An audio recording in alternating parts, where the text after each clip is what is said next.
Okay, I'm actually forcing this a little. But if you look down at this plank, it has the appearance of an arch.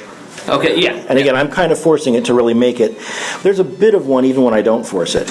But, you might get something that has that much bowing to it. Okay, and that's not a warped plank. That is not a warped plank. Okay, now what else might we see to make me think it's warped? That's, some people have issues when they try to go over locked in the material. If they have to get the pressure on their hands to straighten out the material a little bit, once you fully engage the lock mechanism, it's not going to come out because of that, because it's not warping. So drop that down again. So even if I see I'm pushing on one side, the other side comes up a little bit. Yeah, you push the side comes up a little bit. Maybe just, it's... We don't call that a warped plank. That is not a warped plank. It's not warped. Because the locking system from here all the way down there is going to engage. Yeah. With a warped plank, your locking system cannot engage with the other side. Is that right? Well, if it's a completely warped board. Now, a warped board would mean the board would be warped this way. Okay.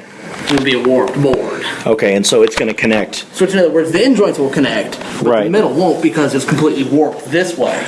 So if you look at it like this, it looks like a smile.